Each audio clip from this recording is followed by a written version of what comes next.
Happy Friday. Mayor Dan Pope with a weekly update. Hope you've had a great week. It's fall weather. Things are hopping in Lubbock, Texas. A brief update this week. Let me focus on the big news.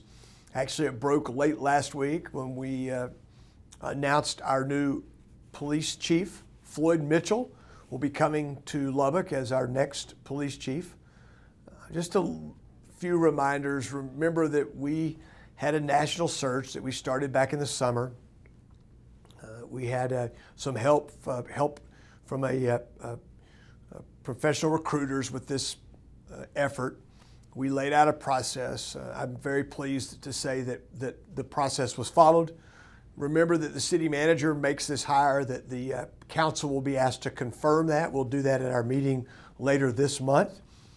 But Chief Mitchell was chosen from among a large candidate pool, narrowed down to 5 that came to Lubbock for interviews. From that, it was narrowed down to 3 finalists. The community had a chance to meet all of those finalists a few weeks ago in a community forum, which we had a fabulous turnout for. And then Chief Mitchell was selected. Just a few reminders about him. He spent the balance of his career, or the bulk of his career, I should say, in Kansas City, where he retired as a deputy chief. After leaving Kansas City, he moved to Temple, Texas as the police chief. He's been there for about 4 years, and he comes to Lubbock. In Kansas City, he worked in a world where they had police precincts, where they had a decentralized or community policing kind of model. He'll be in a good spot here to help us implement that in Lubbock. So we look forward to him being here to start in November. We're thankful that we had a lot of great candidates. One of those was our own Neil Barron, who's one of our assistant chiefs, who's done a fabulous job and will stay right there at Chief Mitchell's shoulder, and will help him and all of our community. Second thing, at our meeting earlier this week, we had a brief update in work session. It's worth watching, I think. We got 3 things that day. We got an update of 2 items on the 2040 plan. That is the Citizens Committee that's working with us on developing a strategy for impact fees, which will help chart how we develop going forward.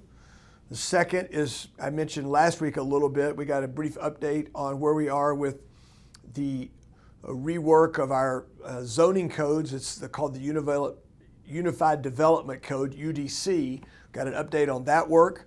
That's some consultants working with our Planning and Zoning Commission on that, and a number of stakeholders. And then finally, we got an update on the downtown master planning efforts. That's a San Antonio group named Overland Partners that is leading that. We've not updated our downtown plan in more than a decade, and we expect to get that piece of work done by the end of this year. It's important to remind you that we continue to work on the Lubbock 2040 plan. We've made that commitment to you. We actually have an oversight group of citizens, some of which served on the body that created that plan, some that did not, that are meeting on a regular basis, and we'll get a report from them at a council meeting in December for all of you to see how we're doing as to starting that implementation of the plan. I hope that you have a great weekend. I'm thankful for your good ideas, your thoughts, and your prayers, and I look forward to talking to you next week.